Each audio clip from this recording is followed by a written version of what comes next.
There are many friends of Lou and Jeanette who could not be here today, and they have sent letters and emails that Brittany and Michael will read to you. Brittany and Michael, please.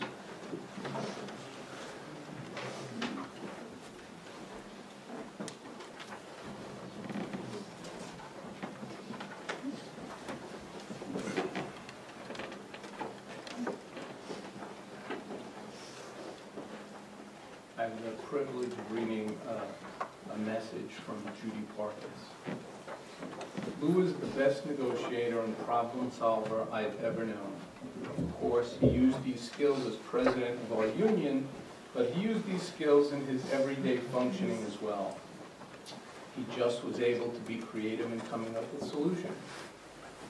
Whether it was resolving a stuck boat situation in Egypt, perhaps we need him in Egypt today, or forming a blue ribbon panel which resulted in ridding our college of 2 terrible administrators. He was a phenomenal leader, and most of us were more than happy to follow. He was totally committed to the idea that everyone should be treated with dignity and fairness, everyone, from the newest mailroom clerk to the most senior full professor. All deserve protection. And Lou was fun. Friday lunches, jokes, trips, meetings. He always had a good time, and therefore we always had a good time.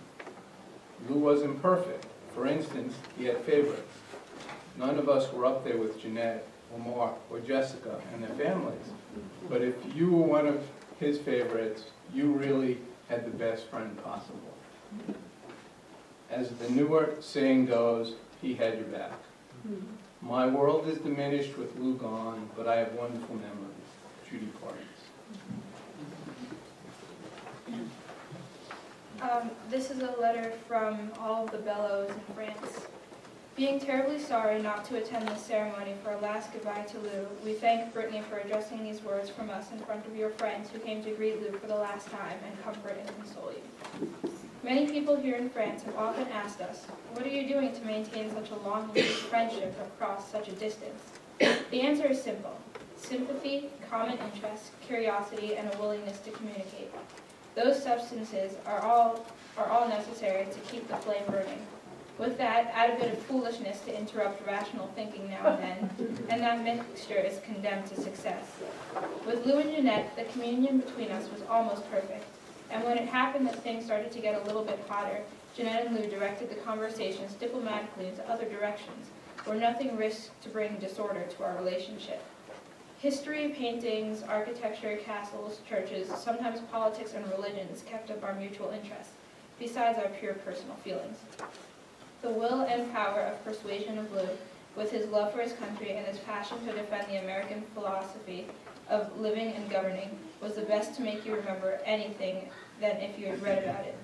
His approach in repeating, "Don't forget, Alex, only 200 years have passed since we became a nation," an argument I'm using very often when trying to explain the functioning of the USA. Lou, too, gave us the reflex of the comparative alternatives by not isolating one matter from another which could be close to the precedent one. The ghost of Descartes is still looking over our shoulders.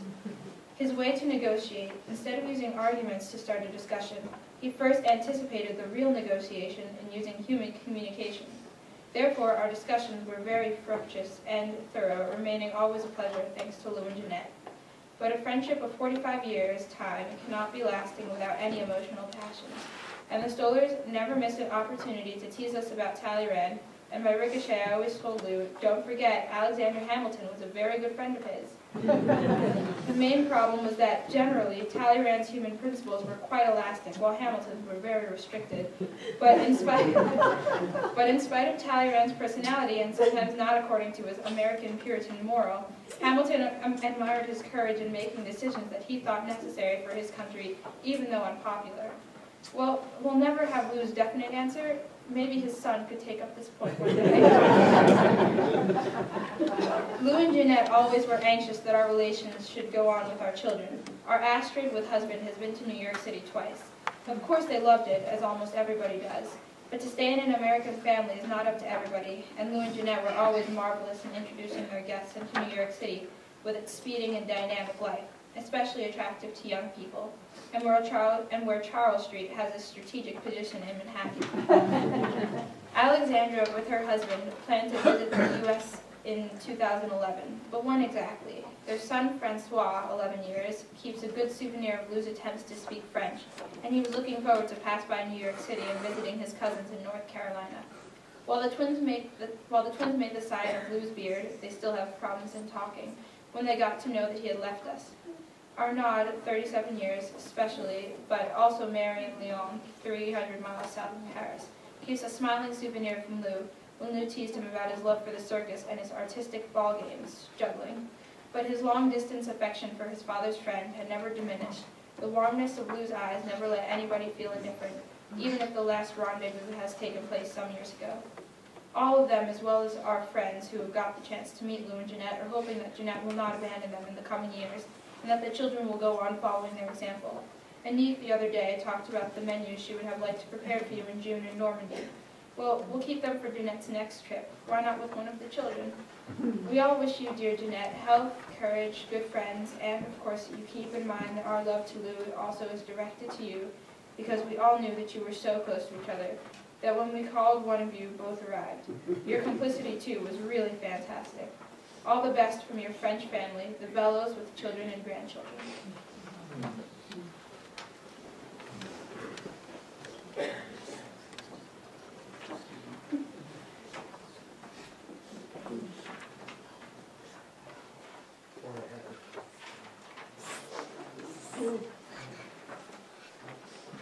This is a message from Warren Hecker. I have very few real friends in New York, less than a handful. After knowing someone for 50 years, I might have grown tired of that person, but not of you, Stollar. You were funny, intelligent, and compassionate. Compassionate enough to put up with all of my faults. I consider myself very privileged to have kept you as my friend for so long. As you know, I was, and probably still am, a great complainer in restaurants. Once, when a waiter brought me a ham and cheese sandwich instead of sliced turkey, I was probably about to ask the owner to fire the waiter.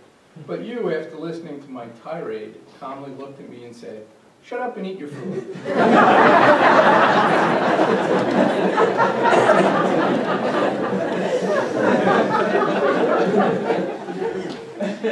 Needless to say, those words brought laughter and applause, and I ate the sandwich. Lou, you have academically excelled in many aspects, but your greatest achievement has probably been your family. The love, harmony, and balance that you've been able to spread among them, it's outstanding. Dear Lou, Lola and I loved you very much, and will cherish your memory forever. Lauren.